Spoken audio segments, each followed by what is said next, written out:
মানুষের জীবনটা যেন এক জায়গায় থেমে থাকে না। মানুষের জীবনটা আস্তে আস্তে এক দিক থেকে আরেক দিক চলে যায়। হ্যালো গাইস, আসসালামু আলাইকুম। কেমন আছেন সবাই? আশা করি আল্লাহর রহমতে ভালো আছেন। আমরা আপনাদের দোয়া ভালো আছি। এই তো দেখতে দেখতে বছর চলে গেল, এক জায়গায় একটা বছর থাকা গেল না। সেই দিনটা বড় কষ্টের, তাই না? তাই কিছু কিছু স্মৃতি সঙ্গে করে নিয়ে যাওয়ার জন্য বাচ্চাদেরকে নিয়ে ঘুরতে আসলাম। এই যে দেখেন, হয়তো এই বাড়ি, এই বাগান, এই মানুষগুলোর সাথে চলাফেরা, ঘোরাঘুরি সব আমার জীবনের একটা স্মৃতি। তাই স্মৃতিটাকে আর একটু আনন্দ করে নিয়ে যাই। এই যে 3 ছেলেকে নিয়ে, ছেলে আমার বাইক চালাতে পারে আলহামদুলিল্লাহ।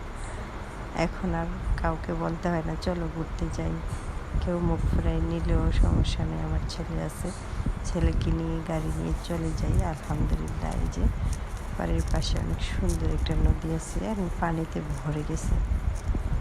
আরে ওই 3 ছেলেকে নিয়ে একটু ঘুরতে আসলাম, মনটাও ভালো লাগতেছিল না।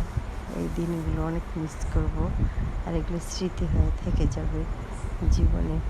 আসলে কপালে যদি সুখ না থাকে, কেউ সুখ দিতে পারে না। বিধাতার হাতেই সুখ লেখা, তাই না? তাই নিজের বাড়িতে আসছিলাম থাকার জন্য, হয়তো থাকা হলো না।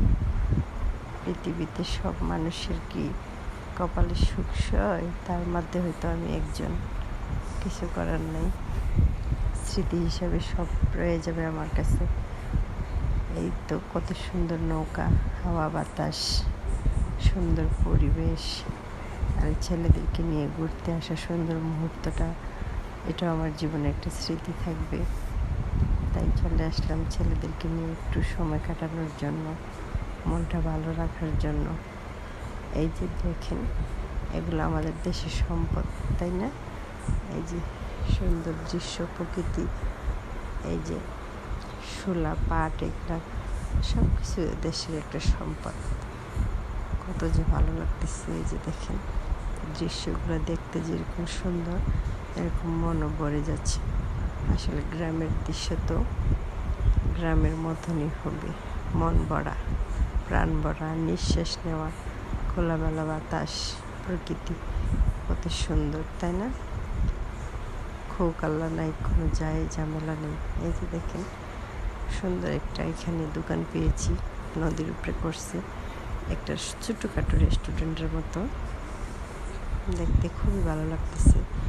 এদিকে আবার তেমন বেশি মজার খাবার পাওয়া যায় না। ফুচকা আর মনে করেন ঝালমুড়ি, এই দুইটাই ফেভারিট জিনিস। ঢাকার মতো এত কিছু ভালো ভালো জিনিস এদিকে নাই। গ্রাম তো গ্রামই, তাই না? গ্রামে এত কিছু ভালো কিছু থাকবে কীভাবে? এই যে ঝালমুড়ি আর ফুচকা, ফুচকাটা এরকম পাতলা টাইপের হয়, যতটুকু ভালো লাগে। এই যে রেস্টুরেন্ট অবশ্য সুন্দরই ছিল পানির উপরে, কিন্তু খাবার খেয়ে মন না শান্তি লাগলেও আমার দৃশ্য দেখে খুবই মন শান্তি লাগতেছে। হাওয়া খাচ্ছি ঘুরে ঘুরে, আর এই জায়গায় আমরা পিক উড়াচ্ছি, খুব সুন্দর এই দৃশ্যগুলো। আমার তো মন ভরে যাচ্ছে হাওয়া বাতাস খেয়ে, খাওয়ার দরকার হচ্ছে না। এই যে দেখেন, খোলামেলা পরিবেশটা, শান্তিটাই অন্যরকম। হয়তো এই কপালে এই শান্তি অল্প দিনের জন্যই ছিল। তাই এই যে দেখেন, খাচ্ছি আর উপভোগ করতেছি, আর ভাবতেছি হয়তো এই দিনটা আমার জীবনে আর নাও আসতে পারে, স্মৃতি হয়ে থেকে যাবে। স্মৃতি স্মৃতি হয়ে থেকে যাক। সবাই দোয়া করবেন আমার জন্য। সবাই ভালো থাকেন। আল্লাহ হাফেজ।